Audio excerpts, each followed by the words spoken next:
Algunos se preguntarán, ¿qué hace esta mesa acá? ¿Qué hace la mesa de allá? ¿Sí vieron esa mesa que está en el lateral? Esta mesa que está acá, si se dan cuenta, ¿por qué será? ¿Cómo se relaciona eso con el mensaje?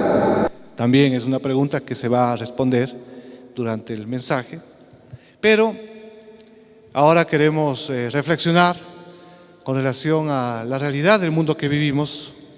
Vivimos un mundo muy complejo, muy complicado.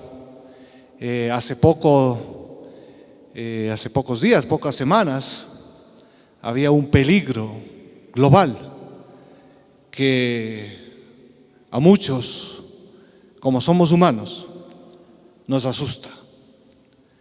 Y es que simplemente con que una persona aplaste un botón podía desencadenarse la Tercera Guerra Mundial.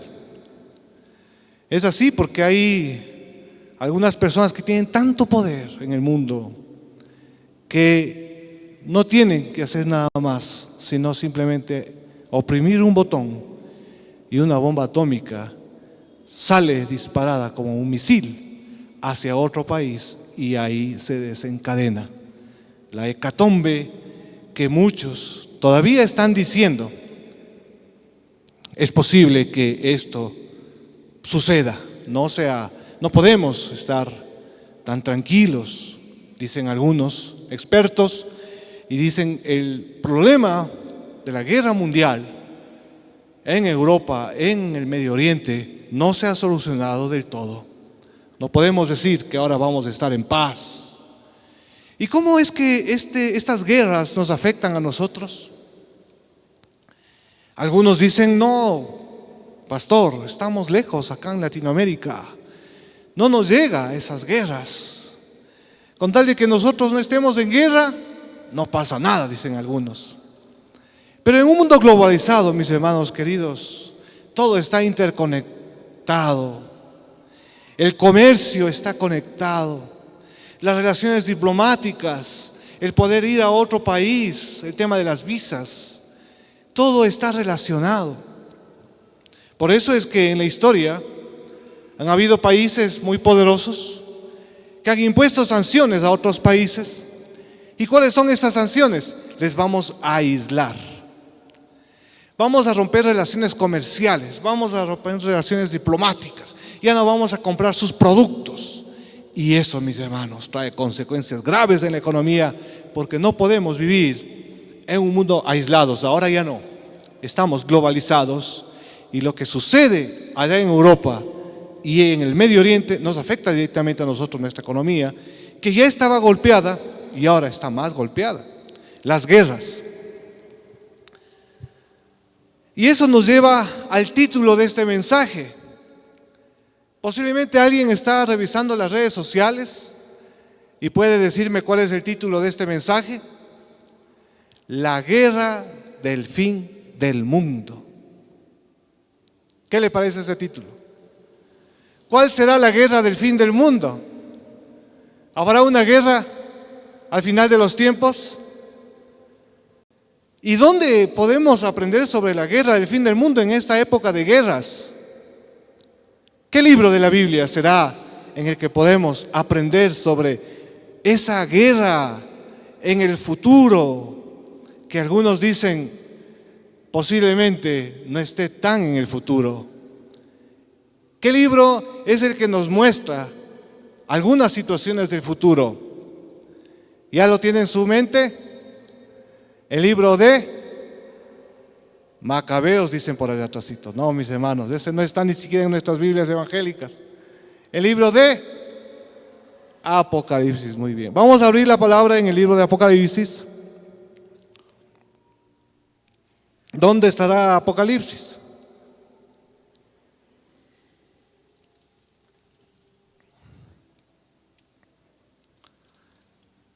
¿Qué capítulo es el que nos habla sobre esta guerra del fin del mundo? En Apocalipsis capítulo 19.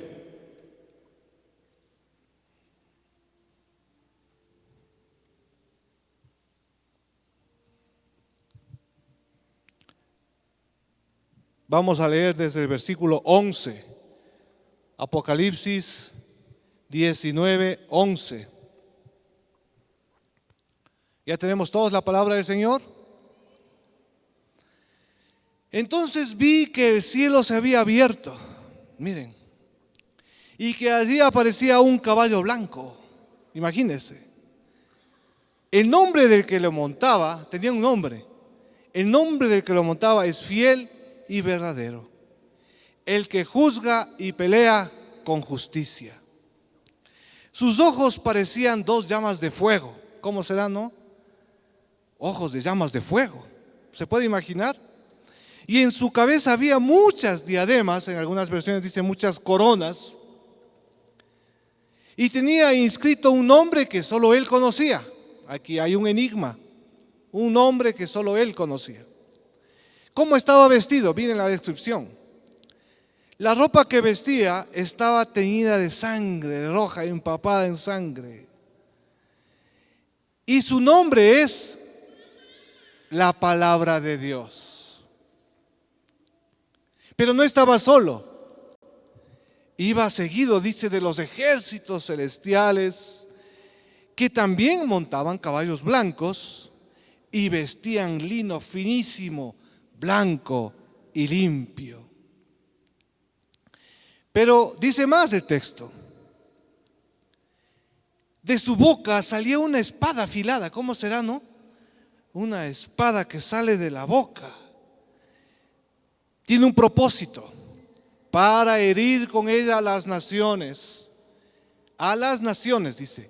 Él las gobernará con cetro de hierro y pisará el lagar del ardiente vino de la ira del Dios Todopoderoso. Bueno, primero que nada, ¿qué significa Apocalipsis? Ay, pastor, lo que va a venir, pues, todo el futuro, todas las cosas, las plagas, las cosas, las catástrofes, los terremotos están descritos ahí, pastor. Ahí también está el 666, pastor. Y yo por eso no me puse la vacuna, porque algunos decían que ahí venía el chip del 666, dicen algunos también, ¿verdad? Y hay muchas interpretaciones de quién es la bestia. En fin, algunos dicen el 333.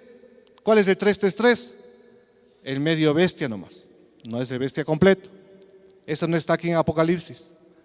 Pero hay muchas interpretaciones y muchas alegorías, y muchos están circulando en internet, ¿verdad? Más ahora que con tantas guerras, abundan más todavía las interpretaciones del Apocalipsis e interpretan situaciones actuales y personales con textos del Apocalipsis. Y dice, ahí está lo que está pasando.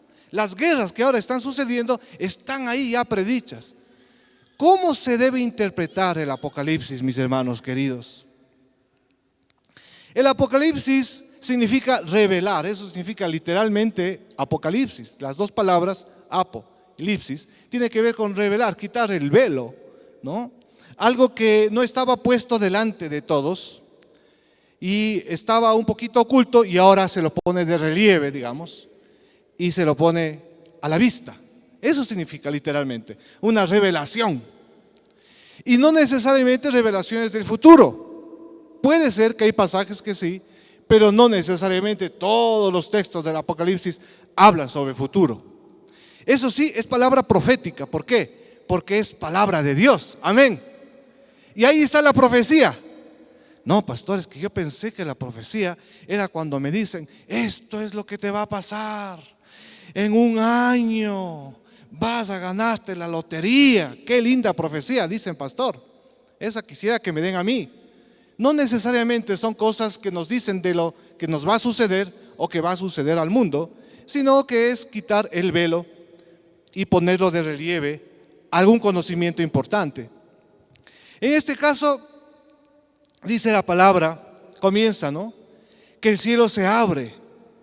Es decir, que hay una comunicación directa con las cosas espirituales. Hay un canal abierto, como cuando nosotros podemos comunicarnos con alguien y entra la llamada, se abre el cielo, hay comunicación directa con el Padre, como cuando Jesús estaba siendo bautizado y dice, el cielo se abrió, ¿no?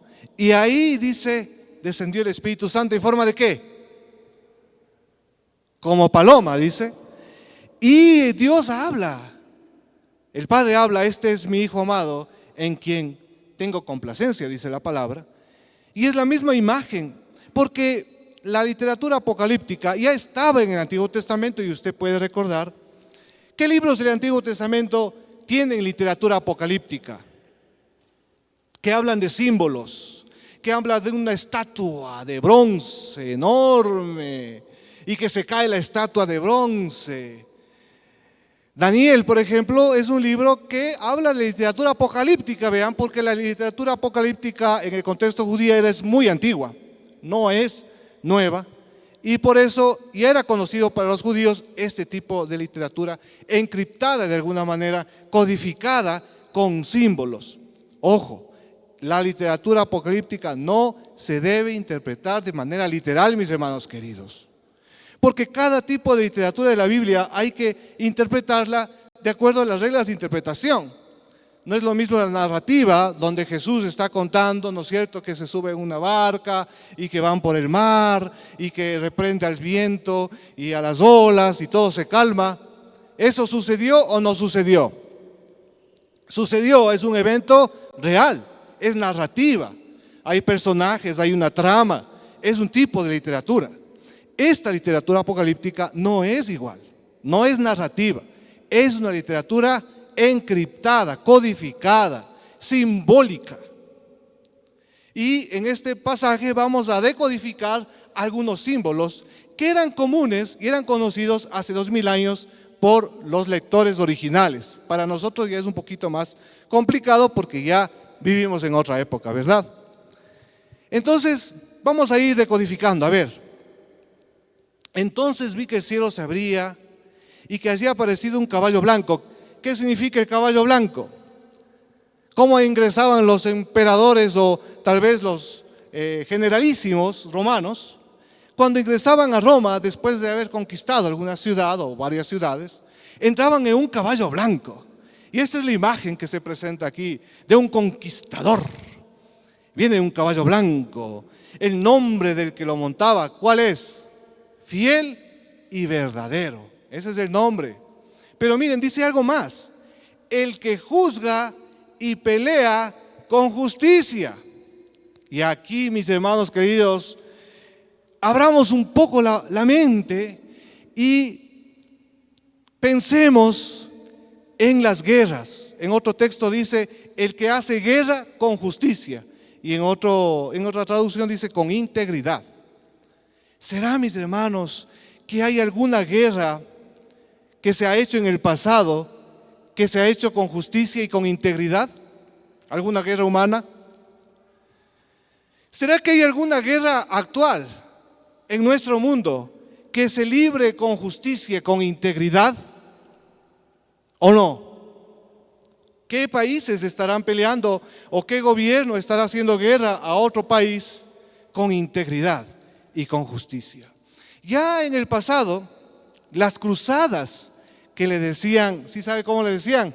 Las guerras santas. Vean, le pusieron esa palabrita. Al lado de guerra, le pusieron santo. ¿No le parece un contrasentido? Que la palabra santo esté al lado de guerra. Pero algunos decían y tomaban una gran cruz y decían, nosotros los cruzados, si usted conoce la historia también, vamos a conquistar otros pueblos para Cristo, decían. Y entonces se armaban, se equipaban y enarbolaban esas banderas con la cruz todavía, la cruz de Cristo. La cruz de Cristo arriba, como estandarte. Y con espadas, mis hermanos, con armaduras, a sangre y fuego, a convertir a estos inconversos, a estos infieles, las grandes guerras santas. ¿Será que eran guerras santas? ¿Qué piensa usted? ¿Qué tendría de santa esa guerra? Lastimosamente, mis hermanos queridos, el ser humano a través de la historia se apropia del nombre de Dios para decir que es algo sagrado, para decir que es algo santo. Pero mis hermanos, tengamos mucho cuidado. No porque en el internet, no porque en las redes sociales alguien mencione la Biblia y mencione a Dios, es que es algo sagrado, es algo santo.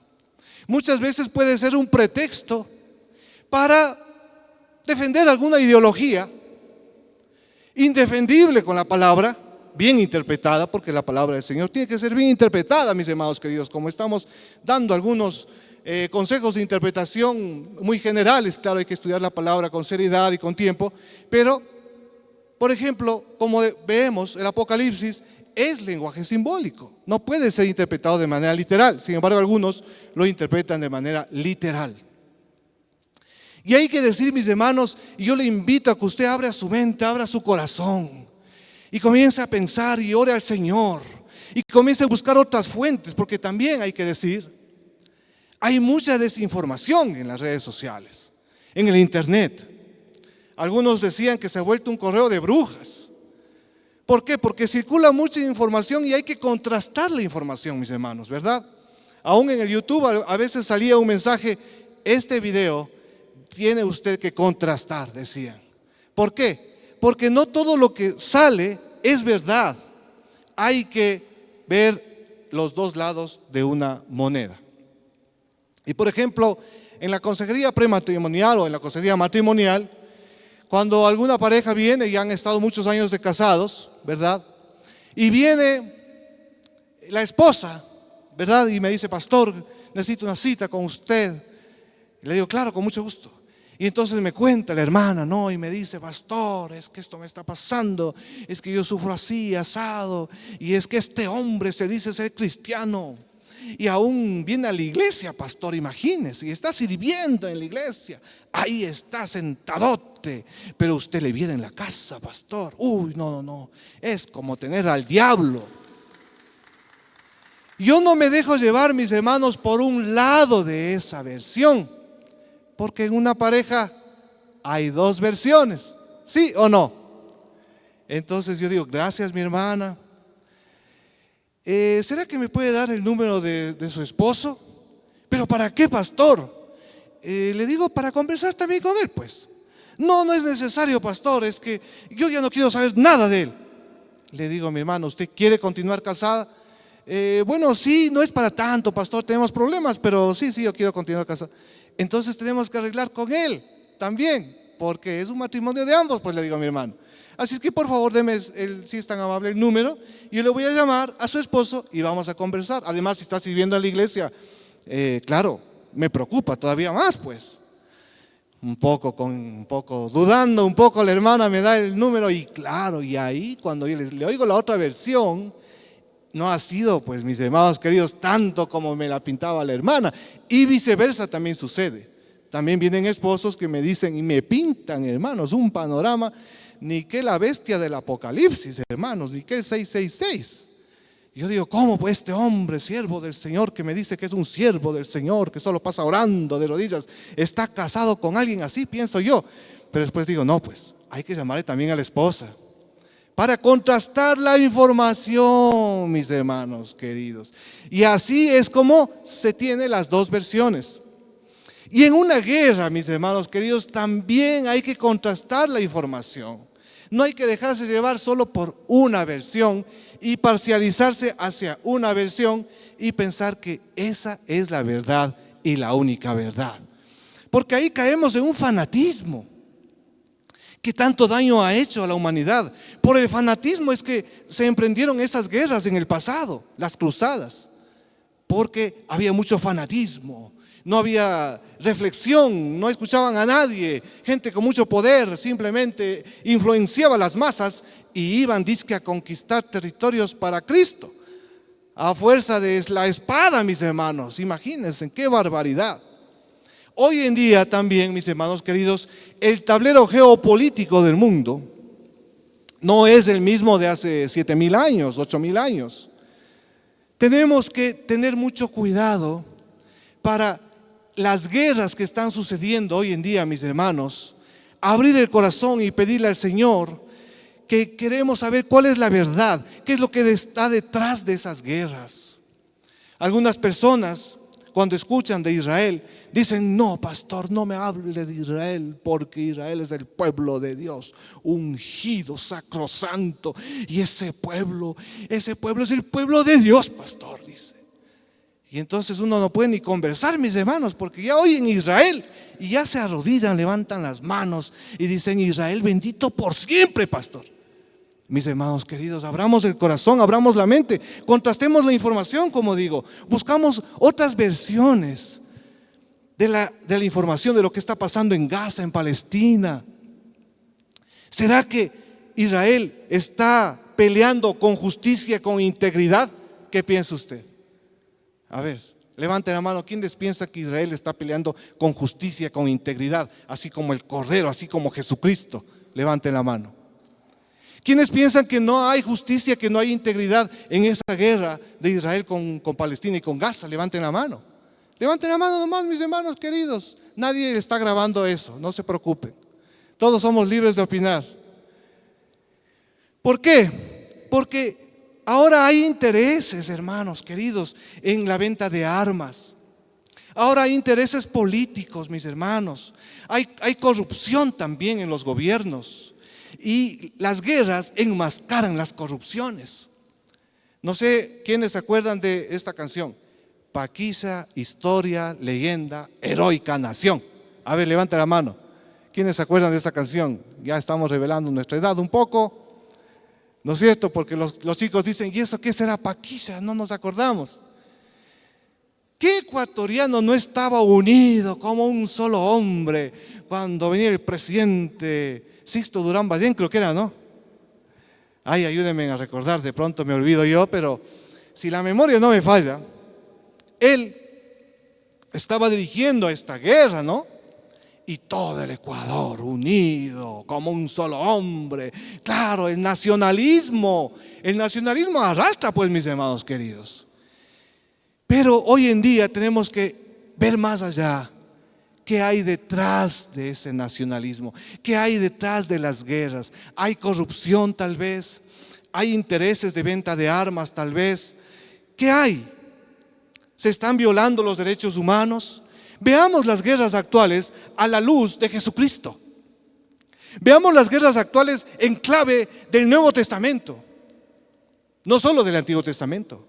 Veamos las guerras a la luz de la gracia, del sacrificio del Señor Jesucristo. ¿Qué hubiera hecho el Señor Jesús hoy en día, en pleno siglo XXI?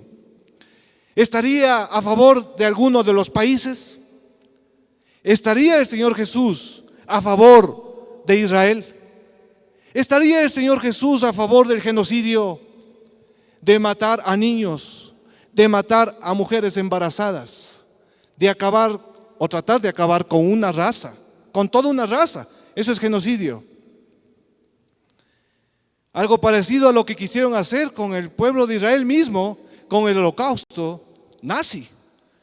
Tristemente, la que fue víctima ahora se está convirtiendo en victimario. Y tristemente, la historia se repite, pero ahora con otros actores. Y hay un país que quiere acabar con toda una raza, con toda una memoria histórica de un pueblo que ha estado por miles de años ahí en ese lugar. Porque no es que Palestina recién ayer se fue allá a meter a Israel para causar problemas. Pues no, pues mis hermanos, incluso la antigua Palestina, ¿no es cierto?, tiene una relación muy antigua de una herencia que va ancestralmente, realmente, por generaciones. Pero bueno, sigamos con la palabra del Señor, mis hermanos queridos. ¿Qué más dice de el Señor Jesucristo? El Señor Jesucristo, en el versículo 16, sigamos leyendo. ¿Qué más dice la palabra? En su manto y en su muslo lleva inscrito este nombre. ¿Qué nombre? Rey de Reyes y Señor de Señores. Vi entonces que un ángel estaba de pie en el sol, imagínense, parado en el sol. Y con una voz potente les decía a todas las aves que surcan los cielos: vengan ya, júntense para la gran cena de Dios, para que devoren los cadáveres de reyes, capitanes y poderosos, los cadáveres de caballos y de jinetes, los cadáveres de todos, libres y esclavos, pequeños y grandes. Vi entonces que la bestia, ¿quién es la bestia? ¿Quién cree usted que es la bestia? Algunos decían, el Papa es la bestia, pastor, decían algunos. Otros decían, no, pastor, cuando venga el Papa negro, él es la bestia, decían. O sea que todavía no viene. ¿Quién es la bestia? La bestia aquí se refiere a un emperador romano, en este caso Nerón. Y está codificado porque si ponían en griego Nerón, obviamente en plena persecución, imagínense, el apóstol Juan mismo está escribiendo exiliado en la isla de Patmos, en una isla, dejaron ahí que muera solo, ahí recibe la revelación. Y mataban a los cristianos. Entonces le codifican para que los cristianos sí sabían que la bestia era Nerón. Y los reyes de la tierra y los ejércitos se reunían para luchar con el que montaba el caballo y contra su ejército, miren. Pero, ¿qué pasó ahí? Imagínense, ya está todo el ejército de la bestia con su ejército, ¿no es cierto? Los malos, digamos, ¿no? Van a pelear contra el Cordero y su ejército y están enfrentados, una aquí y otra acá, frente a frente. ¿Ha visto como las películas antiguas, no? En una gran llanura se alistaban y en formación estaban con sus banderas, con sus estandartes, estaban ahí los generales al frente, ¿no?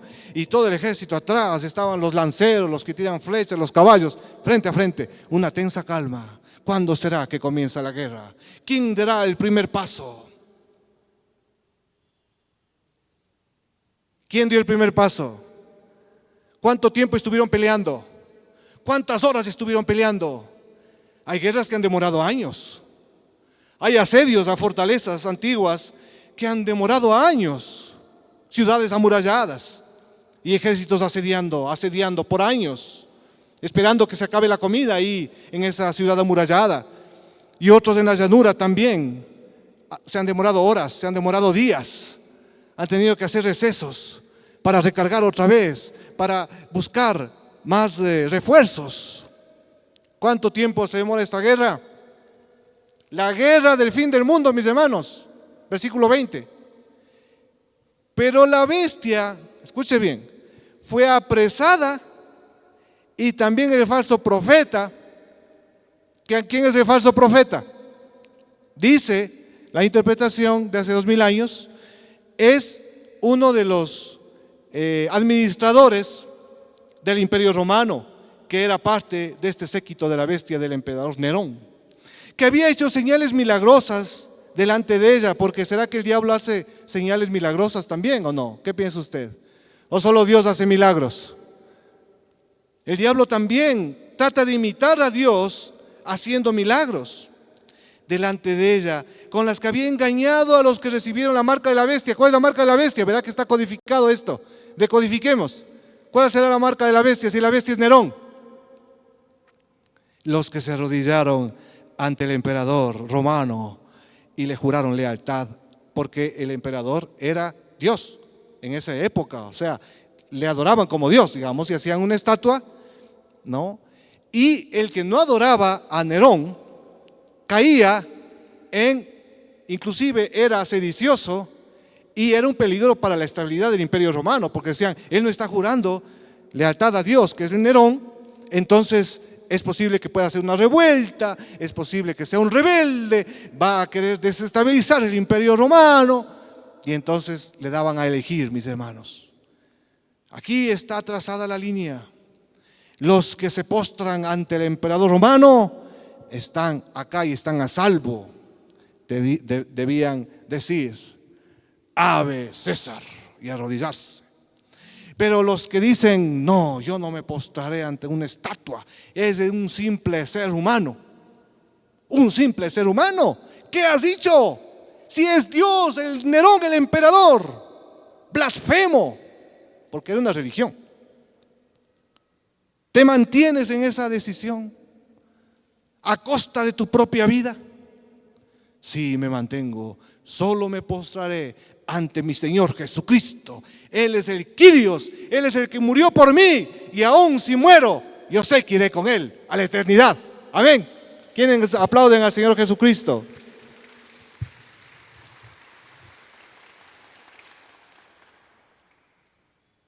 Y entonces, hermanos,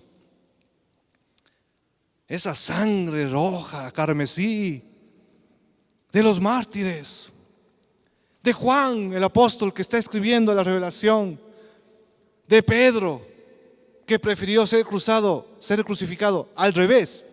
La cruz está así, y a Pedro le iban a crucificar igual que al Señor Jesús.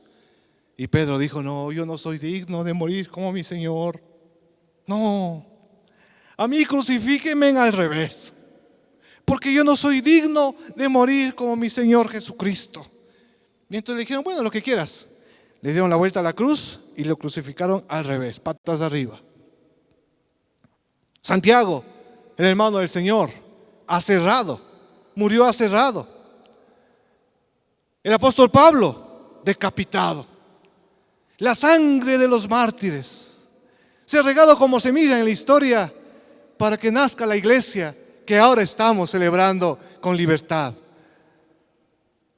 Porque ellos pagaron un precio, mis hermanos. Nosotros también tenemos que pagar un precio de interpretar bien la palabra, de buscar a nuestro Señor Jesucristo, de renunciar al pecado, de ser discípulos no de Israel, de ser discípulos del Señor Jesucristo, mis hermanos queridos, de ser discípulos del Señor Jesucristo, de su palabra, del que murió por nosotros, de estar dispuestos a también pagar un precio alto tal vez. A Él nos debemos, al Señor Jesucristo nos debemos, no a nadie más. Entonces, ¿hay guerra o no hay guerra? La guerra del fin del mundo. ¿Se dio cuenta? ¿Qué pasó? ¿Qué pasó?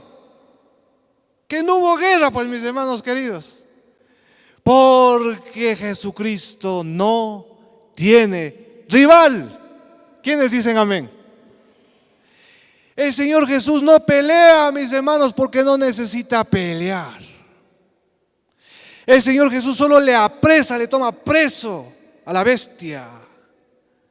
Y de los demás, ¿qué dice? Versículo 21. Los demás fueron muertos con la espada que salía de la boca del que montaba el caballo, y todas las aves se saciaron devorando sus cadáveres. Uno solito, el Señor Jesucristo con su espada, destruyó a todos y no hubo pelea, no hubo guerra. La guerra del fin del mundo es que no hay guerra, mis hermanos, irónicamente, porque no hay un ring en el que está el Señor Jesús y el diablo peleando como rivales. No, el Señor Jesús no tiene rival, mis hermanos.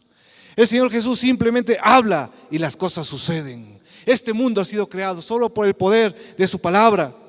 Como dice aquí, la palabra de Dios. El nombre del Señor Jesucristo, ¿cuál es? La palabra de Dios. El logos de Dios, eso significa. El logos de Dios que estaba en el principio. En el principio creó Dios los cielos y la tierra. Y dijo Dios: sea la luz. Y ahí está el logos de Dios, está la palabra de Dios. Está Jesucristo creando junto con el Espíritu Santo. Y en Juan 1:1, en el Evangelio de Juan 1:1, le dejo de tarea para que lo pueda leer. Juan capítulo 1, versículo 1 en los Evangelios. Anótelo, por favor. Dice: y en el principio era el verbo, era la palabra, era el logos. Y todas las cosas fueron creadas por medio de Él. Y sin Él nada hubiera sido creado. Es nuestro bendito Señor Jesucristo, mis hermanos queridos, al cual tenemos que adorarle. Y vamos a ponernos de pie para adorarle a nuestro bendito Señor Jesucristo, con esa canción que dice Santo. Y yo le invito, mis hermanos, como una antesala del cielo, porque un día estaremos alabando al Señor por la eternidad, hermanos. Un día ya no va a haber guerras, hermanos queridos. Un día ya no va a haber injusticia. Un día no va a haber genocidios. Todavía dicen en el nombre de Dios: qué barbaridad. Matar a inocentes en el nombre de Dios. Qué barbaridad, mis hermanos. ¿Qué pensará el Señor Jesucristo escuchando esas barbaridades? Un día ya no van a morir los niños de Gaza de hambre, mis hermanos, porque no les llega la ayuda humanitaria. Porque no les llega la ayuda humanitaria, porque está bloqueada la ayuda humanitaria. Los niños están, es solo el huesito y el pellejo, mis hermanos. Ustedes han visto, investiguen, mis hermanos queridos. Vean en las redes sociales, vean otros canales, no solo vean canales que están sesgados. Vean la información completa. Lo que está pasando a vista y paciencia del mundo. Y el mundo aprobando, elevando el gasto de armas en Europa, en la OTAN. Se elevó el gasto de armas porque el presidente de los Estados Unidos les dijo: tienen que elevar el gasto de armas. Y una sola diputada, eurodiputada de ahí del Parlamento Europeo, la única, levantó la voz, busquen en internet, y dijo: ustedes nos quieren matar a todos, quieren acabar con el planeta, nos estamos armando más. Si quieren ir a la guerra, vayan ustedes, pero no nos arrastren a todos. Cuando la gente se muere del hambre, es necesario invertir en desarrollo, pero se han cerrado los programas de ayuda humanitaria en el mundo. Se han cerrado un 30% de ayuda humanitaria en el mundo. Y los pobres del mundo, que antes recibían algo para sobrevivir de estos programas mundiales de desarrollo humano, ya no tienen. Porque en vez de dar a los pobres en el mundo entero, se está invirtiendo en armas, en más armas. ¿Hasta dónde vamos a llegar, mis hermanos queridos? Pero sabe que hay esperanza en Jesucristo. Hay esperanza en el nombre del Señor Jesús. Amén. Y Él está aquí, su Espíritu Santo está aquí porque resucitó de la tumba. Y vamos a postrarnos ante el Señor Jesús, mis hermanos. Y vamos a pasar acá adelante ante el Señor Jesucristo. Y vamos a levantar las manos ante el Señor Jesús. Si alguien desea sentarse, puede sentarse con libertad. Pero adorémosle en nuestro corazón al único que es digno de toda alabanza. Amén.